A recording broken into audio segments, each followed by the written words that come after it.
Welcome to this ABC Current Affairs special. I'm Leigh Sales. The clean-up may be underway in many parts of Queensland, but tragically the death toll continues to rise, standing tonight at 16. About 50 people are still missing and police are saying some may never be found. One of the bodies was discovered 80 kilometres away from where the person disappeared in the Lockyer Valley, illustrating the very difficult task for recovery teams. The town of Grantham is still closed 4 days after the flash floods.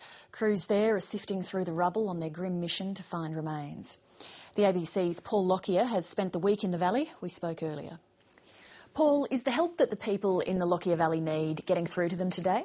Yeah, well, of course, there's been an enormous outpouring of sympathy right across Australia for these victims, Leigh, and certainly here in Grantham in particular, food has just been arriving. Yesterday we just saw a whole consignment of food arrive from a church group in Toowoomba. There's no shortage of food, but there is frustration beginning to bubble in some of these communities in the Lockyer Valley. Councillors only arrived here in Grantham last night and people were saying, you know, there are kids here who saw people die and they thought the councillors should be here a little earlier. We're also hearing here that people are obviously kept out of the town because it's a police site while they search for dead bodies. And they're saying they're worried about looting in the town, they're worried about security. So there is frustrations bubbling up in all these communities. The Premier and the Prime Minister were here today and they tried to reassure the townspeople that security would be fine and that everything else that they had concerns about would be fixed just like that. You mentioned the search for the dead bodies. There are still quite a few people missing. Why is it taking so long to account for those people? Quite incredible, really, that big list of missing. As you go up and down this valley, there's an army of police. They're visiting every home in this whole Lockyer Valley. Hundreds of square kilometres is the search area. The big problem, though, Leigh, really is that the torrent that came through here, these are floodplains, deep mud.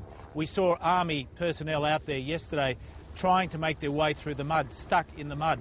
So if there are bodies out there, they may well be buried deep in the mud. And we know that just at this bridge, we know that people reported seeing bodies go past and seeing cars go past with people in it. So there's a big list of missing. People don't know exactly who was around when this flood came through, but there are grave concerns now. With every day that passes, that missing list becomes more and more ominous. Paul, it really is only just the start of the wet season in Queensland. Are people worried that they might start cleaning up and then there's going to be more troublesome weather come through? It is a big, big worry, Leigh, because, the cyclone season is just beginning, in a sense, in the north here, and there hasn't been a major cyclone yet, and we know that everything is saturated here. We know that the whole Murray-Darling Basin, for that matter, is saturated, and if you only need one cyclone to come through Mackay or Rockhampton or somewhere down through the middle and into southeast Queensland, and we could be seeing something like this again, perhaps not a flash flood, but every millimetre of rain that falls from now on will create a problem in the Lockyer Valley, and it'll create a problem over a vast area of southeast Queensland. But the next flashpoint could well be not here, but along the Murray River itself, with big rainfall in South Australia, Victoria and southern New South Wales. The biggest flood there was in 1956. People down there are now worried they might see something like that if some of these rain systems come through.